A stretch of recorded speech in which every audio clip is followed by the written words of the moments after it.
Hello and welcome to the Creativity Lab, where we play and experiment with creativity, art, and ideas. I'm your creativity guide, Mr. Anderson. So today we're going to learn how to make a drawing using two different kinds of lines, weighted contour lines and hatching. Even though I'm going to be using a pen today, I almost always start my drawings with a very light pencil sketch. So let's start with weighted contour lines. What are they? Weighted contour line is the term we use to indicate how thick or how dark the main outlines are in a drawing. Notice how some lines in this example wind up thinner while others wind up much thicker. This helps your subject to stand out in a more interesting way from the background.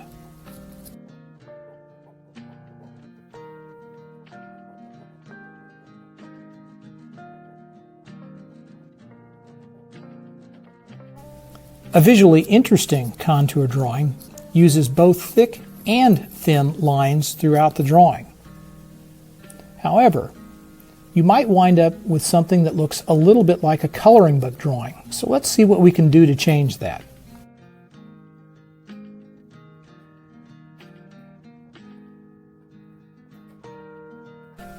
Maybe we should add some shadows to this drawing using a technique called hatching. Now, hatching is a pretty simple idea. Basically, wherever the dark side of an object is, we're going to add lines that are sort of parallel and evenly spaced. And the darker you want to make that shadow, well, the closer together you want to put the lines. Notice two things here. I've used a pencil to sort of define where the shadow edge would be, and I'm not really worried about making those hatched lines absolutely perfectly parallel. Now, if you're only doing hatched lines, it does tend to get a little boring looking after a while. So to make a drawing a little more interesting, we might try adding cross-hatching. Cross-hatching makes your shadows look a lot richer.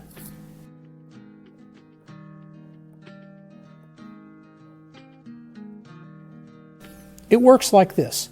Over the first layer of hatched lines, add a second layer of parallel lines where the shadow needs to be just a little bit darker. Notice that the second layer is on a different angle and that the lines don't go all the way to the end of the first layer of hatched marks. You can keep adding layers on different angles until you've got the shadow just the way you want, and then go on to another shadow area in your drawing and start there.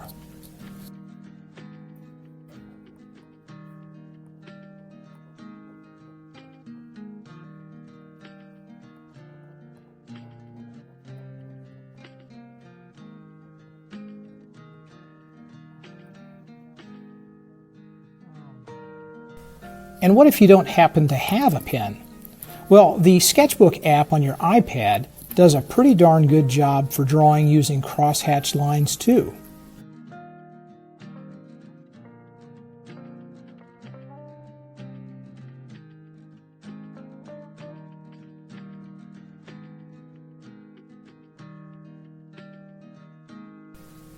Okay, so let's put these techniques to use.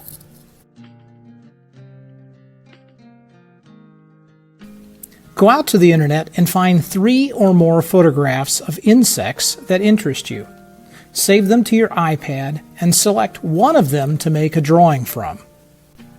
Don't try to draw the entire insect. In fact, zoom in on one section and then make a light pencil drawing.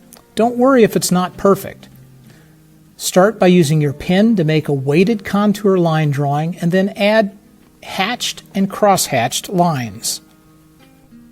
So find some photo reference, save the photo reference, look at the photo reference and zoom in tight. Do a light pencil drawing and then use pen to add weighted contour lines and hatching. Photograph your work and submit it.